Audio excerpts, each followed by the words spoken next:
તો દોસ્તો રાજ્યમાં કડાકા અને ભડાકા સાથે અનેક વિસ્તારમાં વાતાવરણમાં પલટો. તો દોસ્તો સૌપ્રથમ સમાચારની વાત કરીએ તો છેલ્લા 24 કલાકમાં રાજ્યના 35 તાલુકામાં વરસાદ.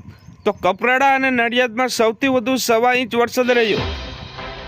તો દોસ્તો ફટાફટ બીજા સમાચારની વાત કરીએ તો ગુજરાતના દક્ષિણ ભાગમાં વરસાદી માહોલ જામી ગયો છે.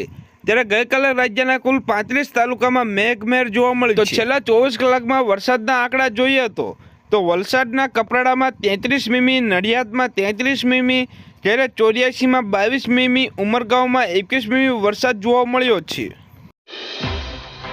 તો દોસ્તો ફટાફટ બીજા સમાચારની વાત કરીએ તો ઉત્તર ગુજરાતમાં સક્રિય થયેલ સાયક્લોનિક સર્ક્યુલર સિસ્ટમ થવાના કારણે દક્ષિણ ગુજરાતમાં ભારે વરસાદની શક્યતા. તો આજે અમદાવાદ, અમરેલી, ભાવનગર, જૂનાગઢ, ગીર સોમનાથ, બોટાદ, નવસારી, વલસાડ, વડોદરામાં વરસાદની આગાહી કરવામાં આવી છે. તો દોસ્તો ફટાફટ બીજા સમાચારની વાત કરીએ તો હવામાન નિષ્ણાત અંબાલાલ પટેલ દ્વારા રાજ્યમાં આજથી ભારેથી ભારે વરસાદની આગાહી કરવામાં આવી છે. તેમાં 25 જૂનથી ગુજરાતમાં ચોમાસાનો વરસાદ વધશે. તો 24થી 26માં રાજ્યમાં વરસાદનું પ્રમાણ વધશે. તેમજ મહારાષ્ટ્રથી વરસાદી સિસ્ટમ ગુજરાત આવશે. તો આ વરસાદી સિસ્ટમ દક્ષિણ ગુજરાતને ધમરોળશે. તો દોસ્તો ફટાફટ બીજા સમાચારની વાત કરીએ તો રાજકોટ જિલ્લા સહિત બોટાદ જિલ્લા અને ભાવનગર જિલ્લામાં ગઈકાલે સારો એવો વરસાદ જોવા મળ્યો હતો. તો ખેડૂતોમાં ખુશીનો માહોલ જોવા મળ્યો હતો. તો વરસાદના આગમનથી લોકોને બફારાથી મુક્તિ મળી હોય તેઓ આનંદની ઝૂમી ઉઠ્યા હતા. તો દોસ્તો ફટાફટ બીજા સમાચારની વાત કરીએ તો જામનગરવાસી જેની ચાતક નજરે રાહ જોઈ રહ્યા હતા તે મેઘરાજાની રવિવારે મોડી સાંજે એન્ટ્રી થઈ ગઈ હતી અને ગાજવીજ સાથે વરસાદ શરૂ થઈ ગયો હતો. તો રવિવારની રજા હોવાના કારણે શહેરીજનોને નાહવા માટે નીકળી પડ્યા હતા અને મેઘરાજાએ વધાવી લીધા હતા. તો જામનગર ઉપરાંત કાલાવાડમાં ધોધમાર 2 ઇંચ વરસાદ પડી ગયો. તો દોસ્તો ફટાફટ બીજા સમાચારની વાત કરીએ તો સૌરાષ્ટ્રમાં આજે મેઘરાજાએ ધમાકેદાર બેટિંગ કરી છે. તો રાજકોટ, અમરેલી, જૂનાગઢ, ગીર સોમનાથ, ભાવનગર અને સુરેન્દ્રનગર જિલ્લામાં વરસાદ રહ્યો છે. તો હવામાન વિભાગ દ્વારા પણ આગામી 3 દિવસ સુધી રાજ્યમાં વરસાદની આગાહી કરવામાં આવી છે. તો દોસ્તો ફટાફટ બીજા સમાચારની વાત કરીએ તો અંતરિક્ષમાં ફસાઈ સુનિતા વિલિયમ, એરક્રાફ્ટના ખરાબીના કારણે પાછા આવવામાં મુશ્કેલી સર્જાઈ. તો દોસ્તો ફટાફટ બીજા સમાચારની વાત કરીએ તો રવિવારે ગુજરાતના લોકો રજાના મૂડમાં હતા ત્યારે મેહુલિયાએ રાજ્યભરમાં ધબધબાટી બોલાવી દીધી છે. તો ખાસ કરીને સૌરાષ્ટ્રમાં મેહુલિયો મન મૂકીને વરસ્યો છે. તો દક્ષિણ ગુજરાતમાં પણ તરબોળતર કરી દીધું છે. તો પોરબંદર, અમરેલી, સાવરકુંડલા, બોટાદ સહિત અનેક જગ્યાએ ધોધમાર વરસાદ પડ્યો.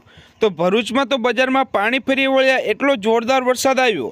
તો સુરતમાં પણ સાબેલાધાર વરસાદ પડ્યો. તો દોસ્તો ફટાફટ બીજા સમાચારની વાત કરીએ તો ગઈકાલે ગીર સોમનાથના વાતાવરણમાં પલટો આવ્યો જેમાં ગ્રામ્ય વિસ્તારમાં વરસાદ થયો. તેમાં કોડીનાર, ઉનાવા ગ્રામ્ય વિસ્તારમાં વરસાદ જોવા મળ્યો. તેમજ કોડીનારના ડોળસા, વેળવા ગામ તેમજ બાબાના પીપળાવ, કડોદરા, વાસમાં વરસાદ જોવા મળ્યો તથા ઉના, કેસરિયા, સીમાસી સહિતના ગામોમાં વરસાદથી ખેડૂતોમાં ખુશીનો માહોલ જોવા મળ્યો. તો દોસ્તો ફટાફટ બીજા સમાચારની વાત કરીએ તો સૌરાષ્ટ્ર સમગ્ર ગુજરાતમાં આવતીકાલે એટલે કે રવિવારે તથા સોમવારે વ્યાપકપણે એટલે કે 50%થી વધુ વિસ્તારમાં વરસાદનું ઓરેન્જ એલર્ટ જારી કરવામાં આવ્યું છે. જેનો અર્થ તંત્રને સર્જનારી સ્થિતિ માટે તૈયાર રહેવાનો મેસેજ છે. તો રાજ્યના કેટલાક વિસ્તારમાં છૂટાછવાયો વરસાદ પણ આગાહી કરવામાં આવી છે. તો મોસમ વિભાગ અનુસાર ગુજરાત ઉપરાંત ગોવા, મહારાષ્ટ્ર, કર્ણાટક, કેરળ સહિતના રાજ્યમાં 5 દિવસ વ્યાપક વરસાદ થશે તેવી આગાહી કરવામાં આવી છે. તો દોસ્તો ફટાફટ બીજા સમાચારની વાત કરીએ તો હવામાન નિષ્ણાત અંબાલાલ પટેલ દ્વારા રાજ્યમાં આજથી ભારેથી ભારે વરસાદની આગાહી કરવામાં આવી. તેમાં 25 જૂનથી ગુજરાતમાં ચોમાસાનો વરસાદ થશે. તો 24થી 26માં રાજ્યભરમાં વરસાદનું પ્રમાણ વધશે. તેમજ મહારાષ્ટ્ર તરફથી વરસાદી સિસ્ટમ ગુજરાત આવશે. તો આ વરસાદી સિસ્ટમ દક્ષિણ ગુજરાતને ધમરોળશે. તો દોસ્તો ફટાફટ બીજા સમાચારની વાત કરીએ તો આહવા, ડાંગ, વલસાડમાં 7થી 8 ઇંચ વરસાદ પડી શકે છે. તેમજ સુરત, નવસારી, તાપીમાં 4થી 5 ઇંચ વરસાદ પડી શકે છે તથા જૂનાગઢ, ગીર સોમનાથમાં અતિભારે વરસાદની શક્યતા. તો જામનગર, રાજકોટ, ભાવનગર, સુરેન્દ્રનગરમાં ભારે વરસાદની સંભાવના. તેમજ મધ્ય ગુજરાતમાં આગામી 3 દિવસ સારો વરસાદ પડશે. તો અમદાવાદ, વડોદરા, આણંદમાં છૂટોછવાયો વરસાદ રહેશે. તો ઉત્તર ગુજરાતમાં પણ 1 ઇંચની વરસાદ પડશે. તો દોસ્તો ફટાફટ બીજા સમાચારની વાત કરીએ તો કાળઝાળ ગરમીથી ત્રસ્ત દેશના મહારાષ્ટ્ર, મધ્યપ્રદેશ સહિતના કેટલાક રાજ્યોમાં ચોમાસુનું આગમન થતાં સ્થાનિકોને રાહત થઈ હતી. તો હવામાન વિભાગના જણાવ્યા અનુસાર છત્તીસગઢ, ઓડિશા, પશ્ચિમ બંગાળ, ઝારખંડમાં ચોમાસું સત્તાવાર આગમન થઈ ગયું છે. જ્યારે બીજી તરફ કેરળમાં ભારે વરસાદની સંભાવનાના કારણે રેડ એલર્ટ જારી કરાયું છે. તો દોસ્તો ફટાફટ બીજા સમાચારની વાત કરીએ તો રાજ્યમાં વરસાદ અંગે મહત્વના સમાચાર સામે આવ્યા છે. રાજ્યમાં ભારેથી ભારે વરસાદની આગાહી કરવામાં આવી છે. તો રાજ્યમાં વરસાદનું યલો અને ઓરેન્જ એલર્ટ અપાયું છે. તો દક્ષિણ ગુજરાત અને દક્ષિણ સૌરાષ્ટ્રમાં અતિભારે વરસાદની આગાહી.